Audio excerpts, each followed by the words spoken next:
ভাই কি কও তারপরে বানাসি খেয়ে শরীর চাঙ্গা বানাই দো হ্যাঁ শীতে পড়ছে এটা খাইলে শোলটা গরম হবো নি বানাও বানাও জোরে জোরে ডলা দাও জোরে জোরে ডলা দাও এই গেদা আবার না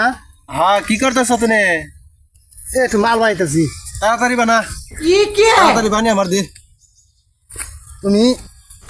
খাই কুলি হাও না নাও তো খাও আরে কুলি আর আমি ঠিক আছি তুমি মায়ের যা খাও তুমি আভা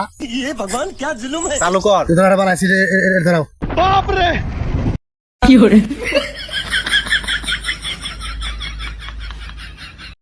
আহ, ভাই তোমার আগে গেছিলাম তুমি খা কুলি হাবা না তোমার ফুল তুমি ভাগে বানাইছো ভাই বাড়ি কোনে আমাকে কুম্পি যাবো এসব কইলাম যাও তোর কথা ভাই আজ কই যে আমার বাইকে দিছে বাইতে কি খবর আছে খাইয়া ঠিক থাকার না খাইকে বাবা এই যে দিবার এই আচ্ছা গেলাম বাবা